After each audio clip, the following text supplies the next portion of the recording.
नगर में एक महान बौद्ध भिक्षु रहा करते थे। वह बहुत ज्ञानी थे और बहुत ही शांत स्वभाव के थे और उनकी यह बात ही उनकी विशेषता भी थी। एक बार की बात है, बौद्ध भिक्षु नगर वासियों को उपदेश दे रहे थे। बौद्ध भिक्षु कह रहे थे कि शब्दों में जीवन बदलने की शक्ति होती है। अपने शब्दों से जीवन बदलो। हम जो भी शब्द अपने लिए या दूसरों के लिए कहते हैं या जो भी बातें करते हैं, उस पे हमें ध्यान देना चाहिए। इतना कहकर बौद्ध भिक्षु ने अपना उपदेश समाप्त किया और वहां से चले गए। एक दिन वह बौद्ध भिक्षु एक मार्ग से होकर गुजर रहे थे। उसी मार्ग से एक युवक होकर गुजर रहा था। उस युवक ने जब उन बौद्ध भिक्षु को देखा तो वह जोर जोर से हंसने लगा और कहने लगा, अरे साधु महाराज, आप तो ढोंगी है। आपके उपदेशों में यह कहने से कि शब्दों में बड़ी ताकत है, आपकी बात सत्य नहीं हो जाएगी। ये सब सिर्फ बातें हैं। भला ऐसे कैसे हो सकता है कि शब्दों से हमारा जीवन बदल सकता है।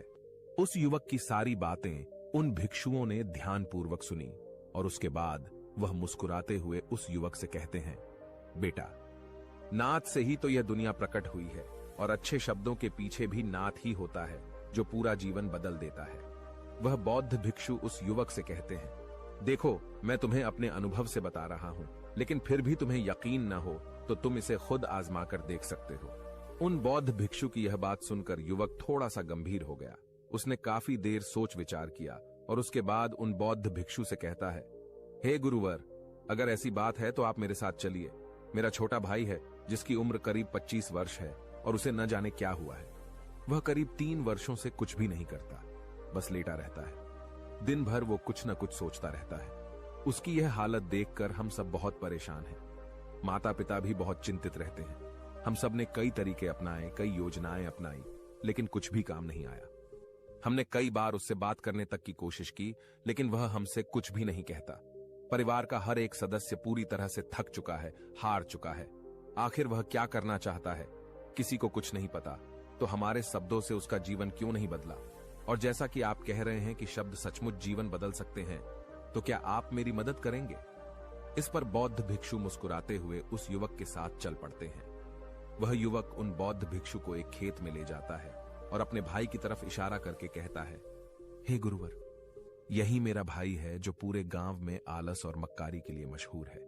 आप कहते हैं कि शब्दों में वह शक्ति है जो हमारा जीवन बदल सकती है। तो क्या आपके शब्द इसका जीवन बदल सकते हैं? अगर यह सत्य है तो आप इसका जीवन बदल कर दिखाएं। उन बौद्ध भिक्षुओं ने उस युवक के भाई को ध्यानपूर्वक देखा। वह एक पेड़ की छांव में आराम से सो रहा था। जब बौद्ध भिक्षु उस युवक के भाई के पास पहुंचे और आराम से उसके सर पर हाथ फिराते हुए कहते हैं, उठो बेटा, बहुत देर हो चुकी है। यह सोने का समय नहीं, यह तो जागने का समय है। उन बौद्ध भिक्षुओं की आवाज सुनकर वह लड़का थोड़ा सा अचरज में पड़ गया। आखिर कौन है जो मुझे इतने प्यार से जगा रहा है? वरना सभी गांव वाले तो मुझे आलसी और मक्कार ही कहते हैं। आखिर कौन है जो मुझे इतना अपनापन दिखा रहा है? उसने आंखें खोली और आंखें मलते हुए उसने पूछा, हे गुरुवर, आप कौन हैं और यहां क्यों आए हैं? इस पर बौद्ध भिक्षु उस युवक से कहते हैं, बेटा, यह प्रश्न तो मैं तुमसे करना चाहता हूं। तुम कौन हो, यही तो तुम्हें जानने की आवश्यकता है। उन बौद्ध भिक्षुओं की बात सुनकर वह लड़का जोर से हंस पड़ता है और कहता है, हे गुरुवर, यदि आपको मेरे बारे में जानना है तो जाइए और गांव के किसी भी सदस्य से पूछ लीजिए। आपको पता चल जाएगा कि मैं कौन हूं। आपसे हर कोई यही कहेगा कि वह तो आलसी है, मक्कार है, तरह तरह के ताने सुनाएंगे, तरह तरह की बातें कहेंगे। इससे आपको यह जरूर यकीन हो जाएगा और आपको यह पता भी चल जाएगा कि मैं कौन हूं। तभी बौद्ध भिक्षु मुस्कुराते हुए उस लड़के से कहते हैं, सबसे पहले मेरी यह बात सुन लो।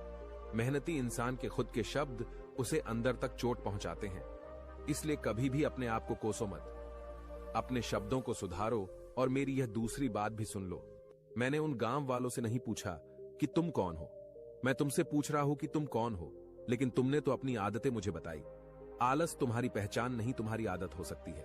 और इंसान नहीं, उनकी आदतें खराब होती हैं। इसलिए बेटा, तुम आलसी और मक्कार नहीं हो, ये तो तुम्हारी आदत है। बस इतनी सी बात है जो गांव वाले नहीं समझ सकते। ये सारी बातें सुनकर वो लड़का थोड़ा सा आश्चर्यचकित